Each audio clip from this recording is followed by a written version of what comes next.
开始直播，这个今天怎么爆发了 Hello，大家好。大家好。你上周跟着练完这个杠铃之后，肩膀怎么样呢？我觉得肩膀比之前好了很多了，就是起码很多角度它没有再卡压了，但是可能有一些角度，比如说负重到了这个位置，它可能这一块还有就是说是弹响也不是弹响，但是会感觉卡一下再上去，然后会觉得这一块稍微有一点点的痛，但也不是很痛的那种感觉。很典型的就是肱锁关节这个还是有问题的，说明这个锁骨和肱骨的这个位置关系是有一些问题。你多练一练，就我们说的这个杠铃的它这个持棒的这个动作，持棒的这个动作，就是可以调整一下它的这个肩锁关节和胸锁关节的位置，明白，把锁骨往后拉。好的。上次之后，有观众在这个评论区问你怎么通过中医移民到加拿大的。我不是通过中医移过来的，对，你是高管项目，对，走高管项目啊。我觉得你们俩这个年龄比较合适。我也是39岁，跟这个老刘年龄分不知道扣了多少，所以最后不得卷法语去了，不得已去卷法语。我们当时也扣分了，但是还行啊，你还年轻，我还年轻，而且是现在以前是中医可以作为一个移民项目，它属于是跟健康相关嘛，属于是卫生系统的，所以有很多的省当时有这种省提名的加分项目，就你如果是中医啊、医疗卫生，比如护士啊或者按摩师这种，它有加分，现在好像都没有了，所以就比较可惜。但是如果你确实是在国内有这个技能，然后加拿大有些省份是不是偏远？其他省份对，其他省份除了五个大的省份联盟之外，其他省它是你拿过去的学历和工作经历是可以直接认证，进入当地协会，这样就直接可以开诊所，可以工作，可以走保险的。它是可以做工作，但是只是一个普通专业，并没有什么太大的优势。然后其他的像温哥华呀、多伦多这些大省，就没办法直接执业，你可能需要先至少通过考试。像我来的时候，我是卡着时间，在中国的时候就提前报名，然后来了以后就最快的时间考证了嘛。那这样也是需要一段时间之后，你才能拿到本地的证书。怎么看着像 P 上去啊？这就是 P 上去啊，背景是假的呀，虚拟的。眼睛真尖啊！这个就是苹果的功能嘛，我们就偷懒一下今天。我们俩现在在大森林里。对，在野营呢。所以说移民的话，大家还是看自己的情况，这个没有一定的。如果你有中医呢，可以作为一个技能，你去做这种非注册的按摩，或者是他这种合法的省，你去注册协会，然后开诊所都是可以的。但是它从移民上来说，并没有太多优势。至少在加拿大现在是这样。那以后政策有什么变化也不一定。说到这个非注册按摩，因为我儿子练击剑，然后前一阵时间把脚崴了，然后到大锤诊室那边看，然后再加上我自己之前学过一些类似美式整脊这样的手法，然后他也耳濡目染的知道一些。然后那天去问他，他就觉得自己对这个东西还蛮感兴趣，因为他奶奶这个腰也不好嘛，有的时候在家给他奶奶像模像样的按所以我就说要不然这个以后要不然就学个手法在这边。我觉得因为整个我自己的考虑就是父母之爱子必为其计深远。虽然我儿子现在才7岁，我现在已经在考虑这些事情了。就是我觉得就是整个的就是未来的大 AI 时代，大家老说AI 能替代这个职业，恨不得现在说把脉都能用这个机器人把脉了。你试过吗？机器人把脉？我试过，这个完全就是噱头。对，我也觉得是，就是10年前就有了，但是没什么用。然后包括清华的他们团队做这个脉诊仪，还邀请我做过顾问。然后我看了看他们这个参数设计思路，就基本没有什么实用性，就是申请一个课题，挣这个骗课题费吧。因为清华都是这种程度，那我不觉得说哪个蹦出来犄角旮旯的小公司能有什么大的突破。它这个东西就是比较复杂。你从基底上来说，其实是可以实现的，但是成本太高了。你的这种传感器的精度，还有它数据库的这种完备性，都是需要大量的投入的。但是这个东西你又在市场上见不到一个可以见到钱的一个途径，我觉得不太可能有公司会去投这个。然后包括 AI 的诊断呀、AI 治疗，现在看大多数的报道，经过这2年的沉淀，也都是慢慢就没有什么出路了，就一样的原因。它是就和我们那时候说，以前一开始就是 AI 最容易代替的职业就是会计，那么现在发现最不能代替就是会计，就是因为你没人承担法律责任，没人签字嘛，对，进不了提篮桥。所以医生也是这样，就是你医疗的话，那 AI 可能它给的答案是99%那个很准确的，但是这个他怎么去跟医生，怎么去跟病人沟通，然后病人怎么去信任这个 AI，我之前也做过这个视频了，这个都是很大的难题。是的，是的。你出来这个不好的结果，你怎么谁的责任，这个都是没有办法的。那包括就是医学伦理方面的很多的问题，都是你单靠一个 AI 技术是实现不了的。所以我觉得从跟人打交道，就是健康，然后医疗这块，我觉得是以后很好的一个就业方向。对，是的，就像你看，因为我之前不在金融圈嘛，就是这整个 AI 出来之后，裁了很多的，比如说量化的交易员，然后比如说分析师，因为好多现在这种报告 AI 写的比人写的要好很多，一些数据它的抓取功能，所以我当时就想，就是给孩子们未来去规划的时候，我是希望他们能学一门手艺的，变这个东西，你说最后自雇也好，或者怎么也好，他凭手艺吃饭，他看的是自己，他不用看太多老板的脸色。然后他的很多东西，他能靠自己的努力去实现，他并不用去看国运、看天吃饭这样。所以我觉得，但我觉得你可以给他往这个方向引导，但是不要太强求。那当然，因为这个毕竟有代差，10到20年以后是什么样的？你这么一说，我就想起我7、8岁上小学的时候，我当时最想做的就是木匠，因为我爷爷是木匠，好神奇啊！一个木料就是敲吧锯一锯，就做出一个东西来。你现在不也在干这事儿吗？找一个人躺那儿敲吧弄吧。然后后来我爸不是在工厂嘛，然后我就觉得当这个钳工很好。我每天就是他们就是有活的时候干一点活，没活的时候就大家这个喝茶看报聊天，然后就这样蛮好呀，也很那个融洽，然后没事就打牌，然后就打球。他们有一个篮球场在这个办公室旁边，然后没事就去打篮球。反正我做了这10多年的办公室之后，我是再也不想坐办公室。我就是到了医院。本来我是想的就是出门诊，然后很轻松的，结果去了一个病人巨多的一个地儿，然后一出门诊1天200多号，就是头都抬不起来。我说再也不要过这样。然后那时候去和睦家，他们说你来这全职吧，我说全职要打卡，他说必须打卡。我说那肯定不去了，还是就是出个专家门诊就算了吧。是呀。然后我这儿来了加拿大以后，有一个本地的华裔小男孩，他是。之前就完全找不到方向，就是那个老王说的嘛，就是家里太幸福了，什么都有，所以不知道该干什么，就考大学不想考，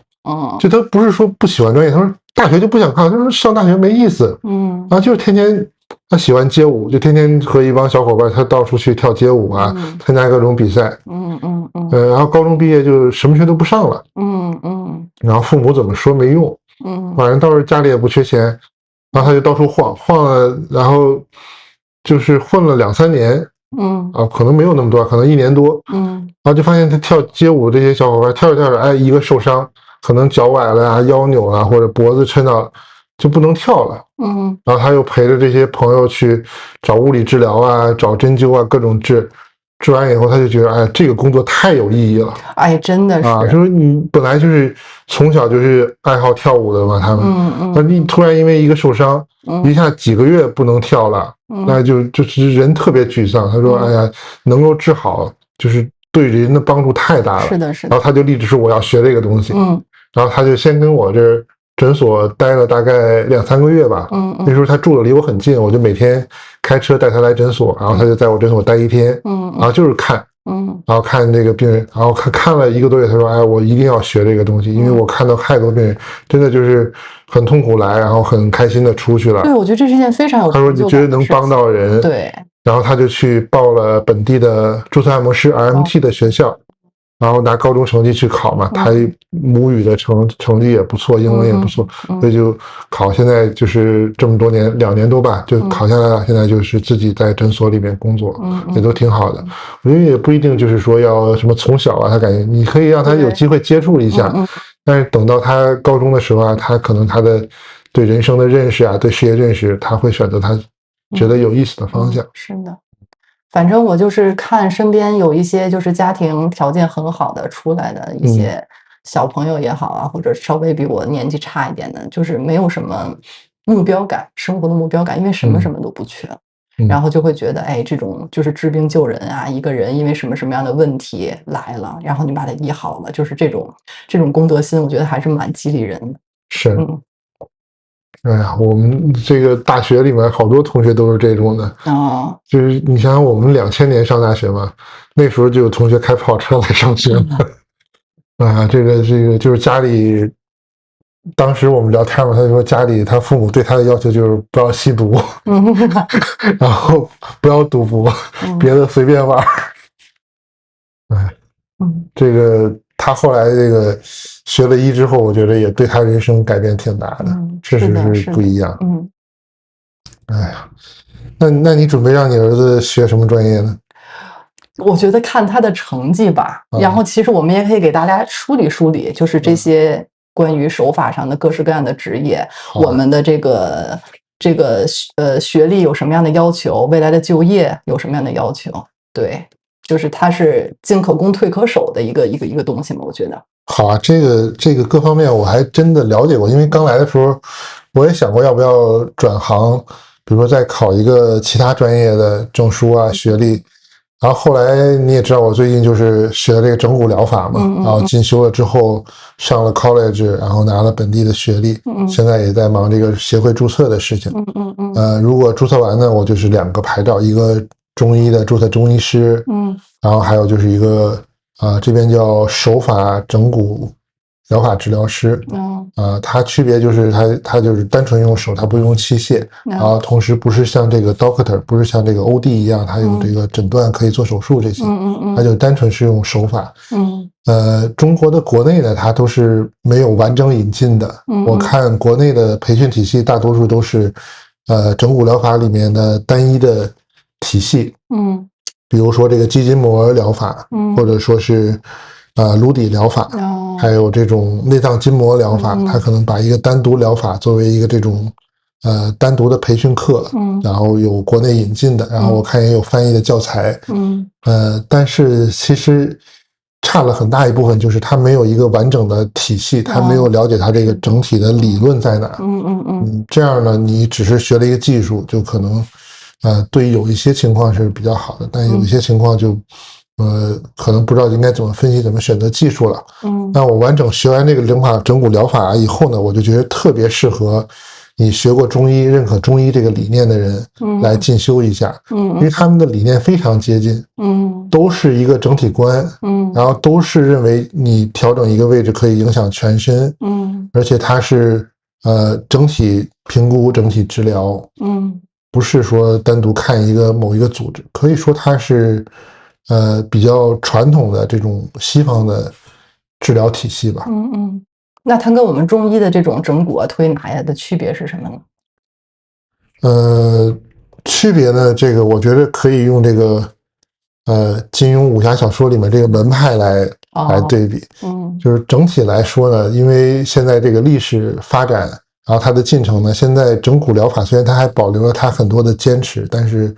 更多一部分它在贴近现代医学的这个，就是它可能逐渐在往这个循证方向去做，但它并不是像 chiropractor 啊，像物理治疗这样完全依赖循证的证据和一些新的这种发现，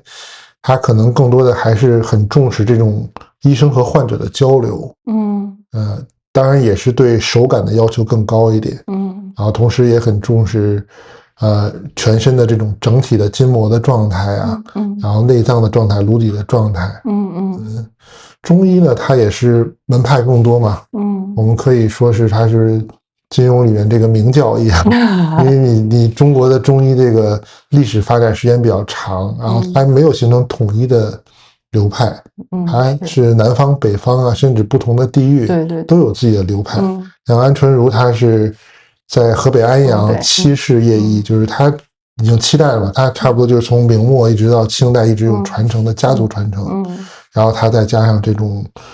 后来又拜师啊，又去学，他形成他的流派。北京也有很多的流派，比如这个宫廷正骨，他从宫廷传过来这种满蒙的手法，正骨手法，然后内科的手法，还有天津的流派，上海的流派，都是不一样的。就好像这个整骨疗法里面，它也是分各种什么骨关节疗法呀、肌筋膜疗法，内脏筋膜啊、颅底，它也是不一样，不同的流派。但是它的理念其实是非常非常接近的。对，是的。至于你一定要说区别的话，我个人的这个学完的感觉呢，就是说，中医这块儿它可能，更关注这个人的整体状态。然后呢，整骨疗法的话，它也关注这个，但是它还是加入了很多这种评估的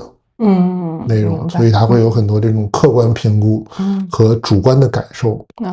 结合的。然后中医这块呢，其实不是太重视客观评估，它只是作为一个参考。是的。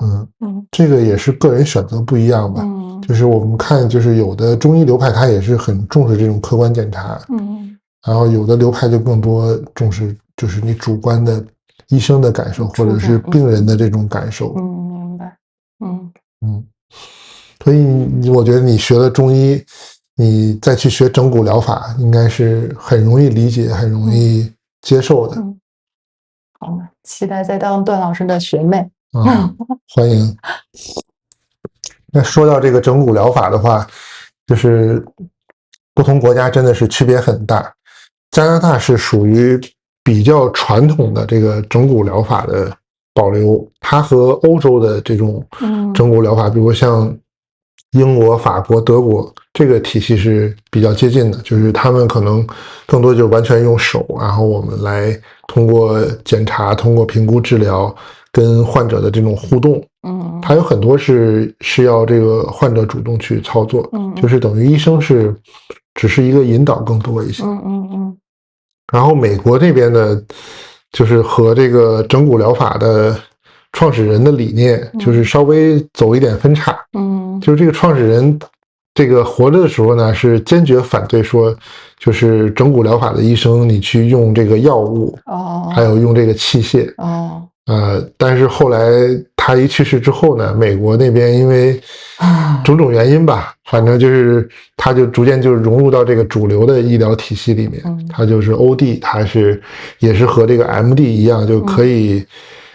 开药，可以做手术，可以就是 MD 能做的 OD 都可以做。然后加拿大也有 OD， 但是他没有这种 OD 的学院。所以很多是可能有一家是在魁北克那边然后大多数的 OD 呢都是美国学院毕业之后，然后他又转到加拿大。加拿大的临床医学会里面，它是有这种骨科医师的这个协会的，它就是要求你有这种博士学位，所以基本上是和这个临床医师的要求没什么区别。他的学历的要求，然后学时的要求、实习的要求都差不多。就是你基本上学完了也是要10几20年，就是相当于是一个专科医生。这个难度很大。如果你儿子的学习成绩很好，我觉得可以考虑。我没有往那方面期待。但是它更多的呢，加拿大就是它保留这个 manual orthopedic， 就是这种手法，纯手工的这种整骨疗法的治疗体系。就是这个呢是可以从你先要有一个本科的学位，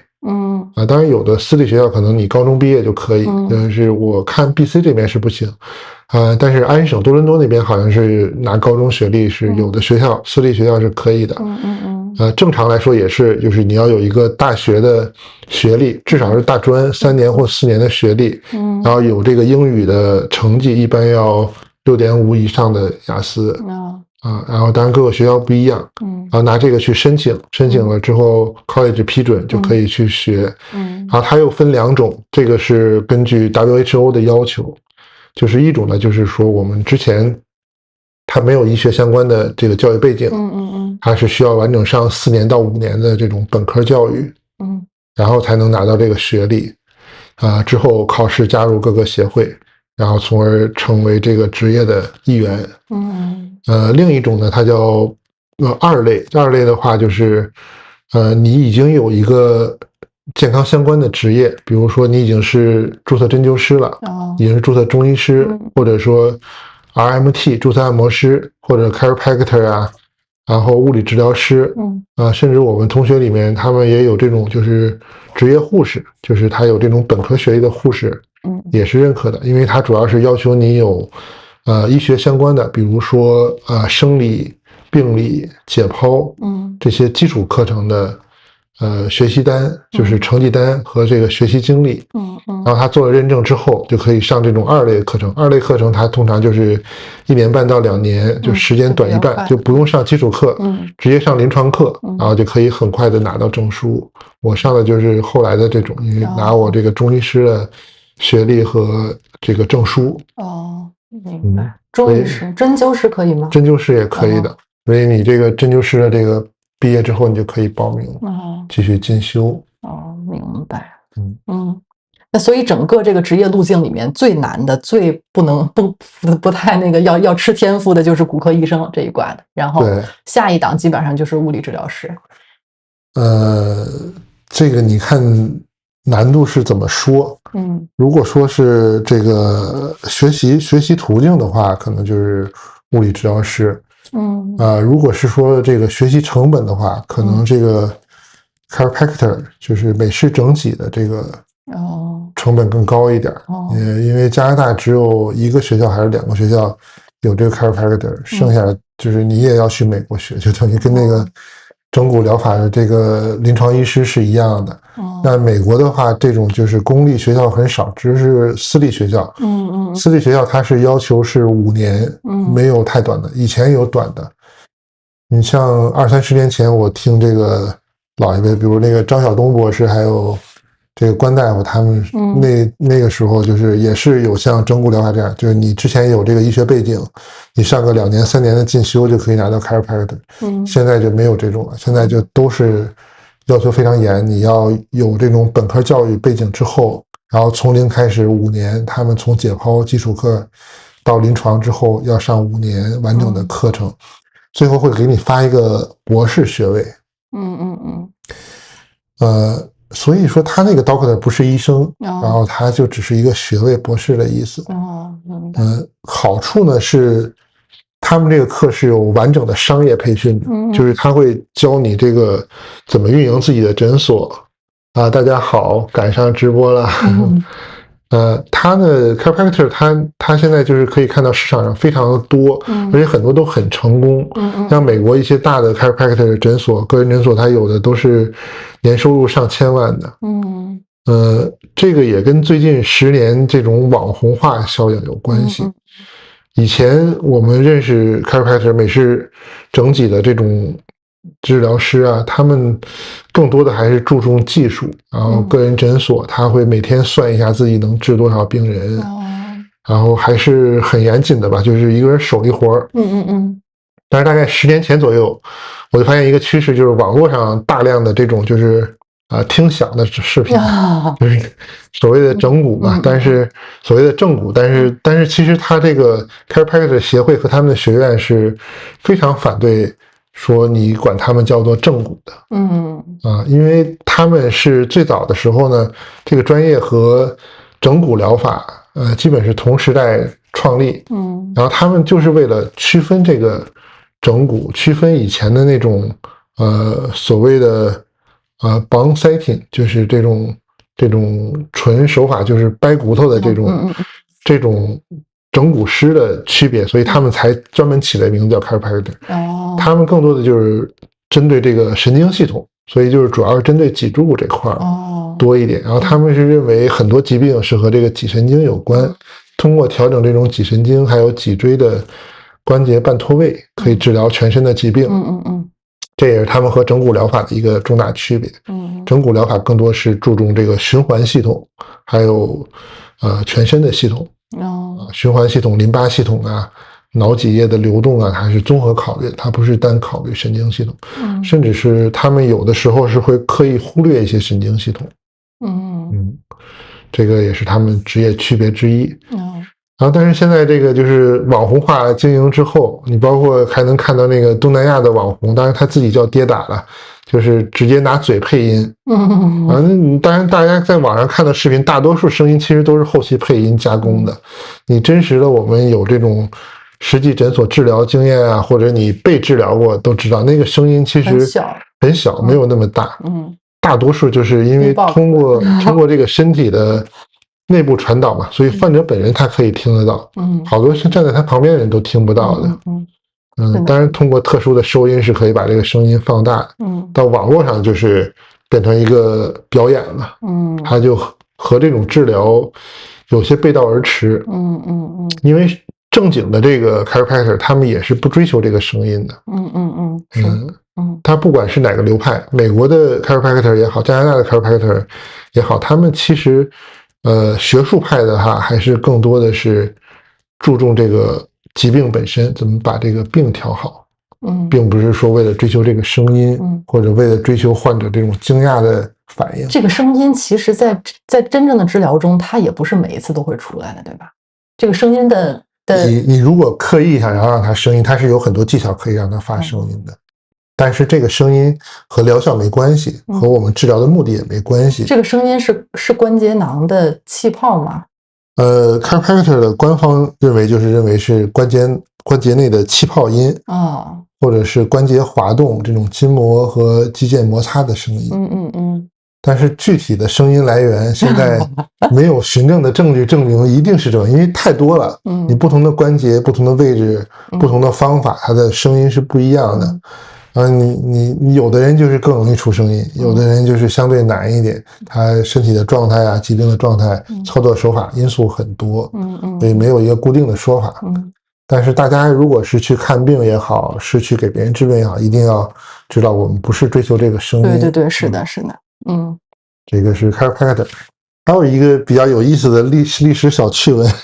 就是大家都知道这个现在叫什么人类历史上的首富马斯克，对吧？他母亲那个家族就是加拿大的 chiropractor 的协会的幕后人。所以他们对这个加拿大的整骨疗法这个打压是比较大的。然后也是加拿大这个美式整脊的这个 chiropractor 协会很难发展大，然后学院也建不起来，都跟他们这个家族背后有很大的关系。他们家族是垄断了几个省的这个协会，非常有钱。这个是很有意思的。然后你要说物理治疗的话，物理治疗师他的职业规范成立其实是非常晚的。我们知道美国的针灸师是大概75年左右，就是中美建交的时候之后，然后美国才开始正式认可这个疗法，成立协会。当然当时其实主要是犹太人在成立这个，并且推动这个中医针灸，包括针灸协会背后也是很多犹太人的财团来推动的。然后它的成立和物理治疗师协会的成立是前后脚，大概就差1-2年。并不是说它有一个很长的历史，这个是很多历史原因的。本来呢，物理治疗是西方的医疗体系当中很重要的一环，甚至在青霉素发明之前，它这个物理治疗是西方医学的主流。就是有了病了，有了疾病，有了身体问题、健康问题之后，西方的医生他首先考虑的是怎么通过物理的方法来治疗，因为比较环保。然后当然也有相当多的比例是考虑说我们用化学的方法。然后结果青霉素的发明应用呢，就造成了现在这种制药产业形成这种垄断嘛。然后他就控制了这个医疗体系，所以有大概这么30-40年的时间，这个物理治疗的疗法在现代医学里面是受到很大打压的。但并不是没有。甚至我们现在知道，就是物理治疗啊、整骨疗法里面很多近现代非常有名的这种人物，还有他的疗法啊、理论，在当时都是非常受到打压的。比如我做过视频的这个海姆立克，他本来是一个急诊的医生嘛，呼吸科的急诊医生，然后他发现这个治疗这个噎死的这个疗法之后，他走正规渠道是没办法发表的。走了很多的这种曲折，最后才把这个疗法推广开。然后我们学这个整骨疗法还会学到一个叫查普曼点，就是查普曼医生，他也是上个世纪很有名的一个整骨疗法的博士。他的学历很高，他是正规的医学博士。就是我们刚才说的 OD 嘛。他就是一生呢都是在查这种就是查普曼点，就是这个点是对应神经、对应内脏的一些活动和病理反应，既可以用来检查，也可以用来治疗。然后你看了这个查普曼点的话，你就发现这个和我们中医里面的华佗加己穴，还有前面的这个扁鹊加胸穴是高度重合的，甚至对应的点和内脏都是很一致的，就是同一套体系。在中医的这个经验里面，它成了一套体系，然后在现代医学里面，它成了另一套体系。他当时就是基本上失传的，他用了一生之后，在他的笔记里面总结了这整套的查普曼点，总结的非常好。但是还没有来得及传出去，人就死了，所以就几乎失传。然后他死了，他可能过了几年之后，应该是他的妹夫吧。然后发现了他这个笔记，然后又整理又公布出来，然后才一开始也很多人质疑，后来慢慢不断的验证，神经学的验证啊，手术的验证，各种基础学科的验证之后，就发现这个查普曼点这个总结是非常好的，然后现在也应用到大规模的领域里当中。所以就是一样的命运，就是因为当时这个整个这个治疗思路的影响。所以到70几年，就是其实是反越战之后回流大量的这个越战的受伤的士兵，包括身体的创伤啊、心理的创伤之后，他有大量的这种治疗需求。但是你纯粹用当时的这种药物治疗的思路，没有太好的效果，所以有相当多的这种替代疗法，包括针灸包括物理治疗，包括 chiropractor 的大发展，包括注册按摩师。注册按摩师的协会，它其实也是经历了很曲折的发展。一开始他们是和这个理发师是在一起的，就是我们知道现在理发那个红白蓝的那个转的嘛，其实就是放血、理发，还有就是按摩。就是更多是说正骨，就是我们刚才说的 chiropractor 的前身，主要是治疗一些关节错位啊、骨折脱位。然后他们这个很长一段时间呢，就是这种按摩师呢，就是和一些这种灰色产业，还有其他的一些莫名其妙就没有任何规范的这种做一起的嘛。然后后来慢慢他们这种有志于治疗疾病，然后有志于让这个按摩行业规范化的人，慢慢集合，然后就提出这种注册按摩师的理念，就是我们以这种瑞典式按摩为主体，以它的理论和基础，然后作为一个学科，作为一个职业，以区别这种没有受过专业培训，然后没有操作规范的，并非针对医疗健康，而是针对说娱乐放松的按摩做区别。所以他们成立了注册按摩师协会，然后有了这种注册按摩师的专业。当然这个有很多争议啊，我只是说我了解的，大家这个有一些这个传奇故事也可以听一听啊。比如说有这个很偏执的这个注册按摩师，我见面的时候我都懵到了。就是我们聊天，他上来就说：“哎，你不能说你是在做按摩。”哎，我说为什么？他说按摩这个中文只能是注册按摩师用。我说那好，对，也没办法说什么，就是这个就个人理解了，因为加拿大实际上还是英语国家嘛，到法庭上也好，到协会也好，我们都是用英文说的。那你说按摩是一个中文的汉语拼音嘛？对，这个就看怎么说。当然，我们不是说要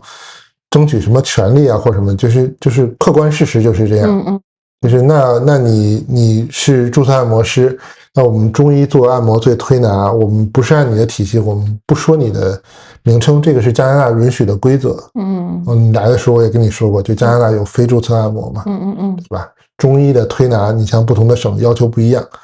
然后你像安省那边，它推拿也是包含在这个 acupuncture 里面，拔罐也可以，都是可以走保险的。这个不同省的要求不一样，我们要符合当地的法律。但是所有的法律不外人情。是的。我们去学这个注册中医师也好，注册针灸师，你去参加管理局的这种考试，你就知道了。我们最重要的原则就是以患者的利益为优先。就是怎么样做患者利益是最大的，可以帮助他的恢复健康。这个是我们要首先考虑的。而不是说我们首先考虑，哎呀，我做这个会不会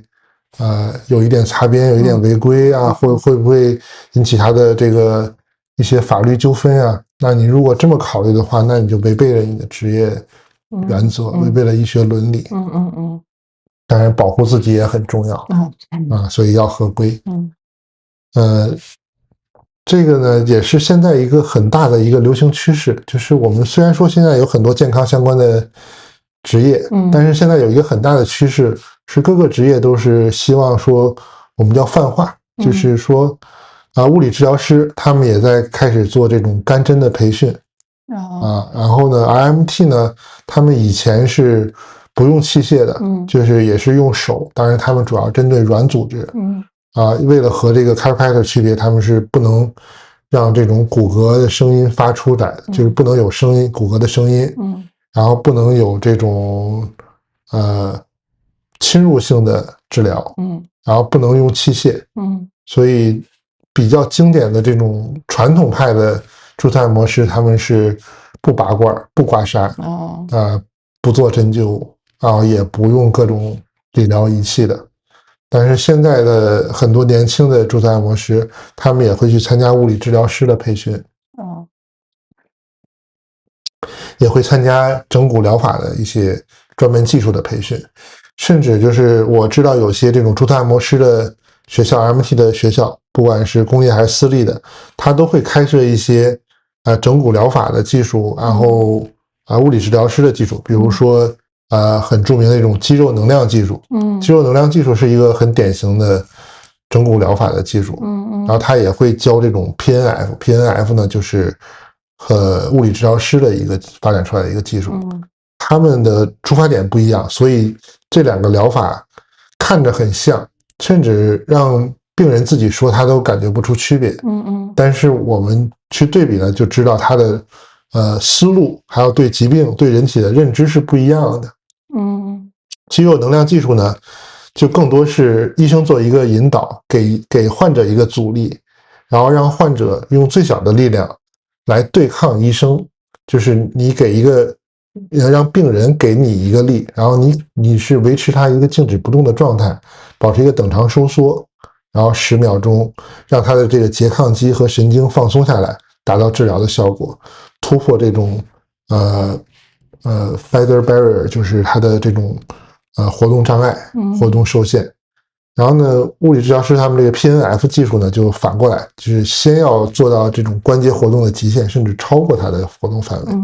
然后由这个治疗师、由医师来给患者力，然后让患者来对抗这个力。这样呢，就是它的目的是可以最短的时间、最快的速度，让这种关节活动得到最大的释放。但是过程呢，可能就是不是每个患者都能接受的，就是因为它阻力很大。那有的病人他可能本身就很虚弱，就没有力量。用整骨疗法的说法，就是这个病人可能已经处于能量衰竭期了。他没有能量去修复自己，让自己的自愈能力恢复。但是他物理治疗的理论，就是物理治疗师的理论，就是他们觉得你先解决大的问题，之后慢慢让它恢复就可以了。很难说谁对谁错，我觉得更多的就是适合不同的患者吧。那你就是我们，因为直播也有一些听众嘛，当他们的身体出现一种各式各样的痛症或者一些受限的时候，那你给他们什么样的建议？就是我们已经介绍了这么多不同的职业，然后他们有不同的手法、不同的理念。这个咱们刚才不是说到学习吗？直接跳过去了是吧？那没关系，就是如果病人呢，就是比如我身体有不舒服，那我的建议呢，就是大家先找最近的，你身边离谁最近？你说我家门口就有一个 RMT，那你就先找他了。你怎么方便，你就找谁。比如我门口有一个 chiropractor，然后但是我就怕这个骨头搬动的这个声音，我一听这声音我就紧张，我看视频都害怕。那你就不要勉强了，对吧？然后你稍微的了解一下不同职业的区别，它的特点是什么。然后你想一想自己能接受什么，然后去找哪个最方便。你别管是我有没有这个保险，或者说我有没有它这个平均的费用是不一样的然后它治疗的频率要求也是不一样的。所以说综合考虑，不是说我一定要先看中医啊，或者说我一定要先看 RMT 啊。这个每一个职业里面都是有好的有坏的。我以为针对不同的就是症状会有不同的就是更好的方法去针对它，比如说腱鞘炎，确实是这样，肩周炎、网球肘，它确实这样，但是你不一定能接受啊，对吧？比如说你像一些神经损伤，你可能用物理治疗师的干针的方法刺激神经根，效果是最快最好的，但是你能不能接受干针那种强刺激之后带来的不适感？对吧？有的人就真的是就跳起来要把物理治疗师揍一顿的，那你的体力能不行？你不能说扎两下干针你就晕过去了，送急诊了，这种是有的呀，对吧？或者说这个每个人承受能力不一样的，那就像我们说针灸，有的人就是扎上针灸以后就特别舒服，特别放松。那有的人一看到针他就要晕的。我就老说那个我们那同学刘路遥嘛，他就研究生毕业去方庄医院社区嘛，然后第一天上班，第一个病人是一个70多岁退休老大妈，第一针就被扎晕了。没有，上来第一句就问：“哎，大娘，您不晕针吧？”他说：“不晕针，放心，我老来扎。”我说：“早晨吃饭了吗？吃了。”然后这个有什么不舒服？没什么不舒服，你就随便扎吧。啊，一针上去就晕了，你就没道理可说，就是。是的，这个就是治疗的话，我觉得就是医治有缘人吧，就大家不要说这种太偏执，就是一定姑娘，哎，好多人说物理治疗不好啊，好多人说什么 RMT 糊弄啊，这个别人怎么说是别人的事情，小马过河，对，小马过河，你去试一试，然后你去看一看他的骨骼 review 啊，然后你去实际跟这个治疗师接触一下，沟通一下呀，这个有的时候真的是很看缘分的。有的人就是你可能沟通形式不一样，你像我这有的病人就是有老病人把他很好的朋友，就是已经介绍了好久，推了半年多，然后过来治了，治了一次以后回去就跟我说，我朋友对你很不满意。我说为什么呢？我说是没治好还是？他说疗效还行，反正这个不舒服的地儿都治好了。我说那他对什么不满意呢？他说这个段大夫就是太不热情。我这头都炸了。这个我们学治疗的时候，学医学伦理的时候，就是特别强调过，你这个作为健康行业是不能微笑服务的。对，你如果要求医院的医生或者是前台微笑服务，这个很容易出误会的。你就跟殡葬业也不能微笑服务吗？你这容易出事儿的。太热情的话，你不怕这是一个黑店吗？所以说这个真的是不能强求。对，就是我们表现出想要假装自己很专业，但是对方就认为你不热情，只能说没缘分了。是的，是的。反正就是人是各种各样的，就是之前我们讲这个怎么成为中医，怎么自学，本来是再讲一个下一期，就是说怎么做一下心理建设，碰到各种各样的病人呢，都能应付得来，不会说这个受到心理创伤。你有受到过心理创伤吗？之前我倒没有，你见的太多了吗？然后当时想想这个话题太大了，然后就一直没准备好，准备了好多资料还没讲。就简单说一下，大家就是其实可以，如果是正统的话呢，就是建议大家可以看一看这个医话医案。尤其我推一套书吧，这个在国内出版的叫《五方医话》，大概是80年代初的时候，学术机构它组织了全国知名的中医专家，然后每个人写大概1000到2000字的一个小短文，就是讲述自己的这个临床经验，那里面真的是非常经典。它是医话嘛，它就很多就讲的就是你怎么去从医，然后它的理论啊，它的这个思想啊，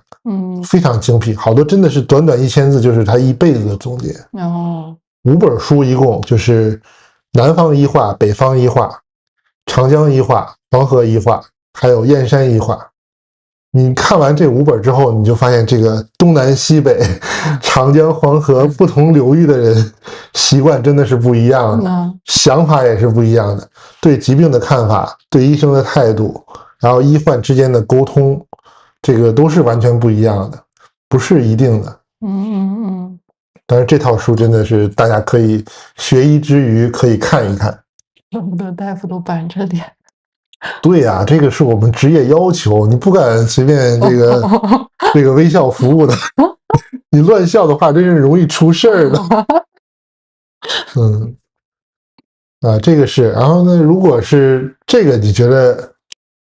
段位不够呢，就是下一步我就推荐看这个《金瓶梅》。金瓶梅，对，《金瓶梅》是我们这个中国文学史上最伟大的小说，没有之一。但是它被称为禁书呢，就好多人以为它是因为描写色情方面比较多，但实际上它成为禁书是因为它写的东西太真实了。它的分类实际上在小说里面叫做世情小说，就是它写的是宋朝的事儿，但实际上是反映的是明朝的生活。同样是这个同类小说里面《红楼梦》，《红楼梦》我就看不下去，因为我觉得没有代入感，真的是太顶端的生活了，就是你跟日常生活完全没有代入感。《金瓶梅》是不一样，《金瓶梅》真的就是普通百姓，然后它里面有大量的医疗相关的知识，就是你比如说李瓶儿，她这个出现了这个严重的疾病之后，怎么去找大夫，然后这个大夫给不给红包，然后给红包的这个大夫怎么看的，不给红包这个大夫怎么看的，然后这个《金瓶梅》嘛，就是哎呀，到嘴边又忘了，就是让武松打死那个叫啥来着？武松打死的不是虎吗？不是，就潘金莲的姘头啊。有观众快打一下，我们的脑子都短路了。对，就是跳跃性太大了。好，大家都能理解，接着讲吧。就是那个人，那个人呢，你看，就是他本身呢是一个富商，他是靠贩卖中药发家的，然后呢，作为商人呢，一个普通的县城商人，然后呢，他就能拜这个高俅当干爹，那也就相当于你是一个小县城，比如说这个雄安的一个西门庆啊，对，西门庆，西门大官人，西门大官人，你想想，就是大家代入一下，他就是一个3、4、5线县城的中药贩子，但是他能找这个国务院总理当干爹，你想想，这不是在县城里就横着走吗？然后他看病的时候，他做中药生意嘛，所以他各个医生怎么态度啊，他这个怎么判断这个医生的医术，就包括这个医生看不同的人，他怎么去开方子，这个《金瓶梅》里都有很详细的描述。我这个资料里本来都是把一个个例子写出来，那我觉得这么讲，可能看过小说的就觉得没意思，没看过的就看不懂、听不懂，所以我这还没想好怎么讲这个。反正就是大家如果特别是那种医学院毕业，你刚到社会刚开始看病的话，看一看《金瓶梅》绝对是有帮助的。这个不是开玩笑，真的是必读的书，不是说那些很冠冕堂皇的这种各种医话上面会写的东西。有好多人他这个被这个国内的宣传机构洗脑了，就是认为这个红包不是一个好东西。但是红包它这个怎么说，它其实是中医文化当中的一部分，甚至说是这个医疗行业的一个部分。为什么会有一个红包呢？就是你比如你给诊费，你该给多少给多少就完了，那你为什么要包起来？它其实是行业的默认的一个规则，就是我不知道你有没有钱，我不会因为你有钱还是没钱，看病态度会不一样，但是你要这个尊重我这个职业嘛，你要尊重你自己的生命。所以你像比较典型的就是以前上海红十字会，就是杜月笙当这个红十字会会长的时候，他下面的诊所就是有这个叶菊泉他们在那个上海出诊嘛，他出诊的时候就是不收诊费，就是你要看病的话，你在这个诊所前台花1块钱买一个红包，然后红包里你包1块钱也行，你不包给一个空包上去也行，就是不会因为你给的多少它不一样，就是这红包就直接扔到箱子里嘛，然后医生也不知道是谁放的这个红包。然后呢，他因为是开中药方嘛以前，然后你拿着这个诊所的中药方，你到上海任何一家药店是直接可以拿药的，不用交钱。然后药房会拿着这个方子年底找这个红十字会找杜月笙要钱，所以呢，他就是兼顾了一个社会公平，这个是红包的意义。这个搁在现在的社会环境里，会不会1年下来入不敷出了？其实也不会，我认识有朋友在国内，他有一些县城里面也是这么做的。其实是就是真实的反馈，就是你如果医术好的话，对，医德好，其实是比你去明码标价收的还要更多的。你就跟大多数人还是认可这个医疗的技术和医德嘛。而不是说像这个有些宣传里面说的，就是你什么把这个白大褂的兜缝上了，就不用收红包了。这个人要不要给你红包，跟你这缝没缝起来没关系。那就是一种表演。我们刚才话题扯远了，我们这就是特色啊，对，就是西门庆，感谢提醒。我们刚才聊到了骨科医生、物理治疗师、脊医，然后整骨师、注册按摩师，然后现在是不是还有我提前做了功课，就是还有这算比较兴起的职业吗？就是运动机能学家。有这个运动机能师这种，这个是比较新的专业，但是呢，它其实是早就有，只不过成立协会比较晚。成的这个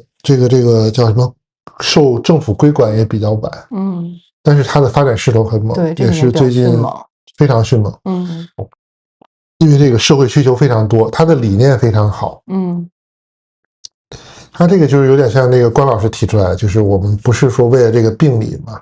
我们不是说这个关节长骨刺了呀，或者增生了呀，或者说韧带断了呀，我们不是去治疗这个东西，我们治疗的是说让你恢复你的功能。就像你上次说的，我手抬不起来了，我们是希望能够你治到手能抬起来，而不是说告诉你说你这个关节长好了，但是你说那我还抬不起来，那没有解决问题嘛。所以他运动机能师就更多是从恢复患者的这种运动表现，恢复他的运动机能角度出发考虑。他更多的是考虑就是让你通过自身的运动、自身的机能来恢复。当然现在也是会运用一些仪器，还有一些这种辅助的治疗。像比较典型的，我们可以看到有些运动员会用这个肌贴，它就是他们先开始用的。当然物理治疗师基本是同时期发展起来，这个是他们很多交叉学科，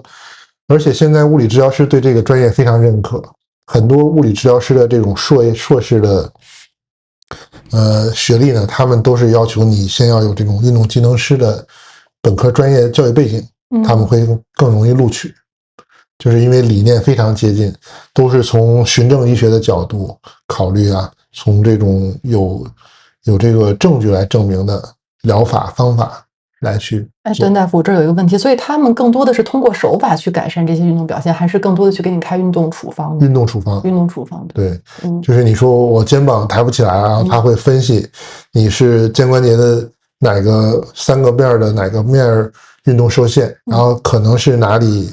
运动机能受损，然后他们会指导你做相应的运动机能的康复，然后从而达到恢复正常的状态。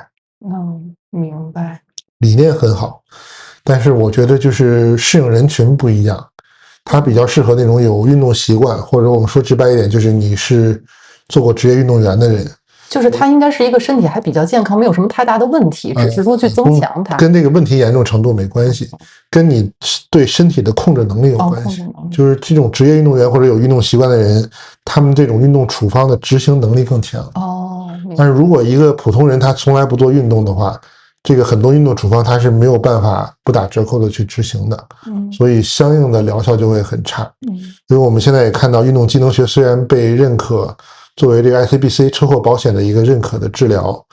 但是很多反馈就是他们对这个治疗不是很满意，就是因为很多车祸的人他的运动功能受限很多，但是同时他对身体的控制能力也很差。所以做运动处方本来应该从循证来说效果很好的方法，反而效果不是那么理想。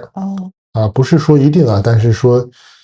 在没有经验的这种运动机能师的处理的话，就是相对处于棘手，很多时候是需要其他专业辅助，比如 RMT 啊、chiropractor、中医针灸、物理治疗，它综合做才能达到一个恢复运动完整执行这个运动处方，从而恢复机能的这种方式。这也是现在很多综合诊所越来越多的原因之一。综合诊所，那所以他未来的就业就是这种，比如说，就是跟队走啊，在运动员身边前线。他运动范围是很广的，你像比如说健身房做健身教练，很多人也是这个运动机能师的专业毕业的，然后还有一些专业的教练，还有一些物理治疗师，还有其实我们学中医的也有是这个运动机能师转行来的，就是每个人发展不一样。但是你像我认识列志文，我们有很好的这种同行嘛，他就是有 UBC 的运动机能师，本科毕业之后，然后又去 KPU 学了中医的针灸，然后呢以两个牌照去执业。然后他的出发点和思路就会不一样，比如说是扎上针灸之后让患者做运动处方，这个可能效率会更高。是的，这个就是每个人发展的路径不一样。我看看我们，今天讲了还蛮久，有吗？想还可以讲的更多一点。所以就是我们就是讲到这儿了，要给就是我们直播间的听众一些就是总结嘛，比如说一些也像我一样的母亲给孩子未来的规划，或者一些想再就业的人的一些建议嘛。比如说对更多的对生物力学感兴趣，然后我可能想去从事什么样的专业，或者哪一个我可能投入更少一些，能尽快的从业，或者哪一个对于 GPA 的分数可能要求没有那么高，就是会有给大家这样的路径建议吗？路径建议就是也是跟刚才我们说看病一样，就是你要看你的学习成绩啊，兴趣爱好啊，爱不爱运动啊，爱不爱动手啊，比如说我们说你如果是是不同的专业，它其实对能力的要求是不一样的。就刚才我们说到运动机能师嘛，那你其实你很擅长运动，你身体控制能力很好，那你对这个运动处方，对这个运动机能的理论了解，理解和认识和使用肯定是不一样的。你说我就是不喜欢运动，我一提运动一出门就头疼，那你去学这个运动机能师可能就非常吃力。同样的物理治疗师也是这样，如果你学运动机能学都很吃力的话，那你去学物理治疗师可能难度是非常非常大的。然后 RMT 呢，就注册按摩师，他对动手能力的要求呢，相对就是比较高的。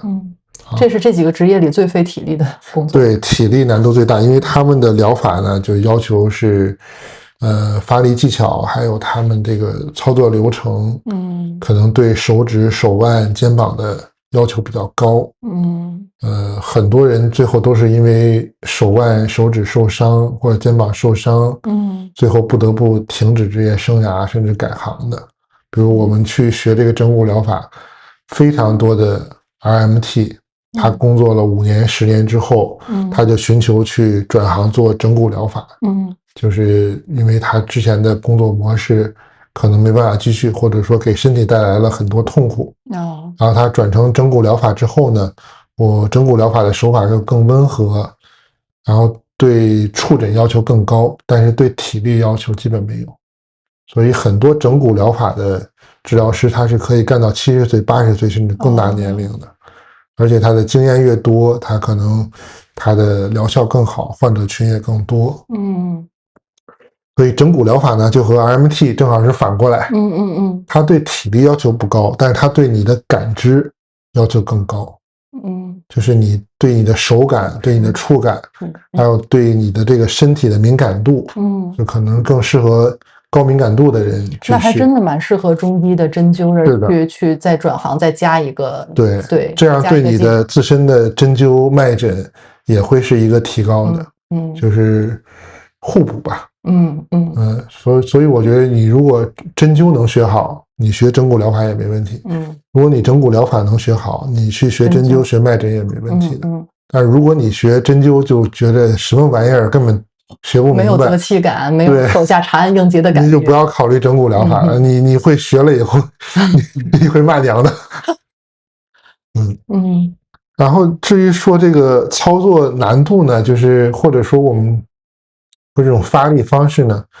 介于两者之间的就是 chiropractor。就是它既需要一定的体力，又需要一定的感知。你如果说你颈1、颈7分不清，然后你颈椎、胸椎分不清，你摸不着，你说让找一下这个关节突，摸不到，这个你是学不了 chiropractor 的。所以他对感知、对你的触诊能力、对你的敏感度有一定的要求，但是没有像整骨疗法要求那么高。然后呢，对体力的要求也有一定要求，比整骨疗法要求高。就是你要有这种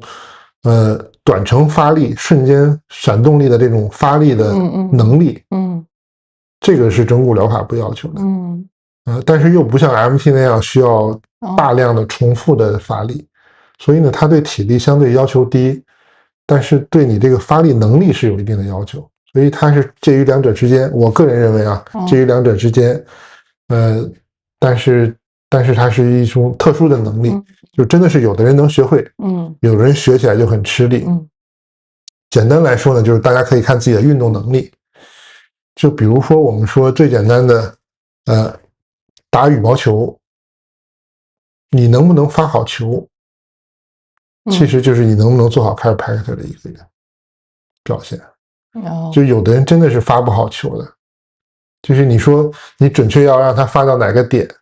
能不能打出这个声音来，能不能让这个球速够。这个其实是需要你的手腕、手指、肩膀全身的这个发力，然后它的轨迹，你的这个球的路线的轨迹控制，这个其实和我们做这个 chiropractor 或者做中医正骨，对这个骨关节的移位、定位，还有它的发力控制都是有类似的要求的。如果说你打羽毛球打不好的话，你学这个就是难度相对比较大。当然，就是这个美式整脊，就是 chiropractor 他们美国的学院，不管是哪个私立学院，不管是哪个流派的，他们其实有一整套完整的训练流程。你能力比较差的话，多下功夫也能学会。但是我觉得能达到高度可能就比较有限。只能作为一个职业，你要在这里面走得比较远就很难了。他们有很多训练工具，然后很多训练的步骤，一步一步的做，最后基础的治疗都能做得到。但是这个做得好和能做到这个是差的很多的。确实是这样。各个专业其实都是这样。然后物理治疗师是比较特殊的，他其实是对理论要求是更高的，就是你要有一定的科研能力，你要有这种查文献的能力，然后你要有这个比较强的学习能力。因为物理治疗师现在因为发展这么多年，流派比整骨疗法、比 chiropractor 还要更多、更细。他可能治同样一个病，他分不同的疗法。那你只是在学校学那点东西，基本上可以说什么都治不了。2年的研究生，他只是教你一个学习的方法，让你通过一个基础的考试，然后你至于你发展方向，就有点像临床的专科医师一样，你要去学不同的疗法，你要去不同的练习。有的可能你说我学会用一个技术，比如说我用一个仪器，用这种冲击波，或者说我用这种电疗，那我怎么用好？这个是需要花时间、花精力去查文献、去报培训班、去学习的。这个学习时间和学习成本非常的高。但是他对操作的能力呢，就不一定很高，因为你很多可以通过仪器来操作。那当然，就物理治疗师他有的流派也是完全靠手动操作。比如 Mulligan 他这种关节松动术，他是用这个手操作来多一点。但是他们这个就很有意思，就是这个关节松动术，他们理论也弄不清楚，就模糊化了。就我们循证，反正这个能治这病，我们就发展就用。这个就是也有一些很自相矛盾的地方。来看一下我们，当然技术都是好技术了。因为这是我认识的，就是这几种不同的专业，大家去选择。当然其实治疗特色也在这里。如果是病人的话，你能听懂我刚才说的，你就知道。我觉得刚才那一段很宝贵。就知道哪个更适合自己，或者自己能接受哪一种的。然后你适合不适合往这个方向发展，你也能知道。你像我知道我自己的特点是什么，那我知道可能有些东西呢，我去学起来就比较难，那我干脆就不要碰就好了，或者简单学一学就行，就不会投入太多时间精力，避免走弯路。因为你针对一个病人，其实你那么多时间，你能用的技术是有限的。就好像我们去这个拿这个金庸武侠里面比喻，就是你少林有72门绝技，但是你跟别人打的时候，你就只能用一个嘛，你不可能你在这72种都用了。来看一下我们这位朋友的留言。李星，我看见你那个邮件了，我觉得你试试去郑州找这个郭良飞他们吧。郭大夫他不是大夫，他在国内在教这个安纯如疗法，你试一下安纯如疗法，应该是对这个克罗恩病效果很好的，因为很对症。你也可以自己去学，或者是让家人去学一下基本操作，然后在家里面给你治疗。不是那么难。今天有病人也是问这个问题，他也是担心说学不会。这个安纯如疗法是比较特殊的一个疗法，我之所以推，也说过它医学难精嘛，就是基本的入门还是比较容易的。没难精的意思是说你学会基本的规范操作，你只要规范去做的话，一定会有疗效，只是说效率的问题。对，可能张大夫他学了很长时间，很长时间，他一次达到的疗效，你可能需要5次、10次才能达到，但并不是说没效果。我们就是可以多做几次嘛。然后从根本上来说，就是应该是比较好。你说的本地，你是在什么地方啊？你这个有好多地方我也没有认识的人。我们可以在后台留言吧，然后包括刚才今天我们说了这么多手法，然后大家对哪个还有疑问的，都欢迎在后台留言。感谢，真的就是简单聊一聊这些专业的区别吧。之前我本来是想做一期那个叫真假正骨的这个对比视频，就后来想了想，就找不着模特对，就是你讲太多吧，对这个有的人不是太好，不太友好，是吗？对，因为这个虽然 chiropractor 的协会他们就是直接在这个协会首页上就明确说了我们不是正骨，然后也建议甚至是强制要求所有的 chiropractor 从业人员不要自称正骨，然后如果说的话，他们是会受到处罚，或者如果举报的话，他们可能会被协会吊销牌照的。包括美式整体的学校，他们也不会称为自己是正骨。但是我们看到有一些华人的诊所呢，他就是做宣传也好，他在他的诊所也好，都是用中文的正骨2个字，这个是明显违反这个协会还有这种行业规范的。但是你怎么说呢？做生意嘛，你也不能砸人饭碗。吉林延边，吉林延边，哎呀，那边确实没有认识的朋友。我觉得你抽时间你去一下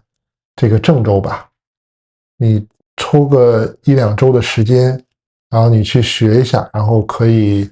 让这个郭良飞他们给你现场治一治，感受一下，看看适合不适合。对，如果适合的话，学一下，或者让家人学一下，自己给自己操作也行，让家人给你操作也行。我觉得这个病是可以治好的。而且改变很好的这个生活质量。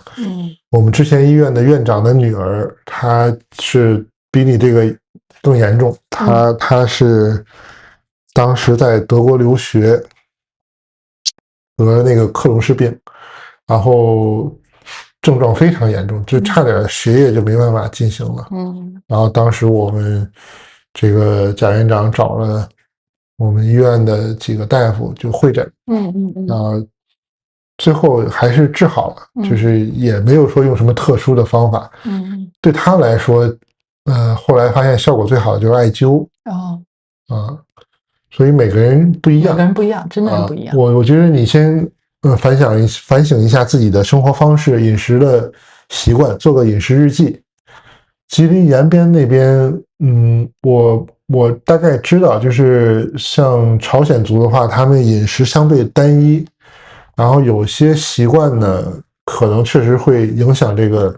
脾胃消化，但不是绝对的啊，这个看体质。你去试一下这个鹌鹑茹疗法吧，我觉得是可以对你有帮助的。即使做了手术，应该也是能够改善的。不用太担心。这个手法对脾胃的一些问题、中焦的问题效果还是蛮好的。是的。好，那你今天聊了1个多小时，你觉得想给你儿子以后选什么？你觉得他适合什么？我觉得求上得中，求中得下，就是还是先给他树立一个远大的目标吧，然后最后能走到哪儿看他自己的。我觉得你看这个哼哼，他这个体育还是比较不错的，比我们家孩子强多了。然后你可以继续观察他，比如他练击剑，然后等于他的这个精确性、手的控制能力、身体的控制能力，其实要求挺高的。如果他能够一直发展到15、16岁，他还是对这个精细动作，然后对这个身体控制能力还很强的话，我觉得你可以考虑他去学这个运动技能师，或者是直接去美国留学学这个 chiropractor。chiropractor 呢是美国的学费比较高，可能要5年下来5、60万美元吧。然后要省钱的话，你就狠点心，让他去那个魁北克。蒙特利尔那边也是有加拿大的 chiropractor 的学院，就是5年。学完以后呢，他可以再进修一个物理治疗师，也可以进一步学这个骨科医师的这个路径去发展。好，感谢段大夫。然后呢，快的话就是你可以让他上这个 chiropractor 的时候，同时上一个这种中医的学院。多几本证书呗。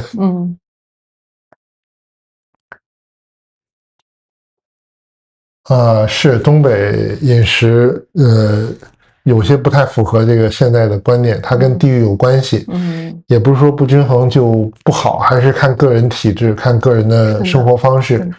你自己记一下日记，每天吃什么喝什么，记1个月之后，你回过来反思一下，或者偷懒直接上传到这个 ChatGPT 啊，或者国内的这个 AI， 它帮你分析一下，就能很明显出现你这个哪里不均衡，哪里需要改一下，哪里需要优化一下。这个是偷懒的方法。饮食日记你有记录的话，其实你自己也会反思，你也会往好的方向去发展。另外一方面就是说治疗和锻炼是很重要的。锻炼的话，你其实可以试试杠铃，杠铃的这个正摆，还有我们上次讲的这个叫什么来着？侧摆。哪个？头掷。哦。上次你在的时候没做过，之前的视频有。就是头掷，他要把这个胸腔、腹腔打开，然后收紧核心。这个是对脾胃调整有很大的帮助的。你可以练一练。做运动其实有的时候比吃药啊、比治疗都要快。已经在运输中了。你可以先找个小锤子啊，或者是拿个随便拿个什么东西去练都可以的。这个一开始不追求完美，就是说先练起来，练起来之后很快动作会越来越规范。然后它是符合这种螺旋的这种弧形运动嘛，所以它会自我校正，通过离心力会校正你的身体控制能力。所以一开始对这个运动精度要求不是太高，试一试吧，先动起来再说。还有什么要聊的？没有了。其实还有很多可以聊的，但我们时间限制，今天就先聊这么多吧。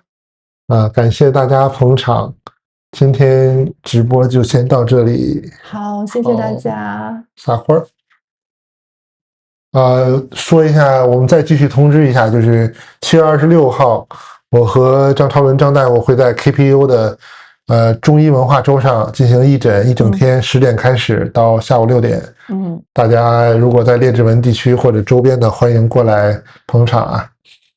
然后我们这周五的这个锻炼视频直播可能就暂停一下，周五临时有事儿，下周我们再继续直播了。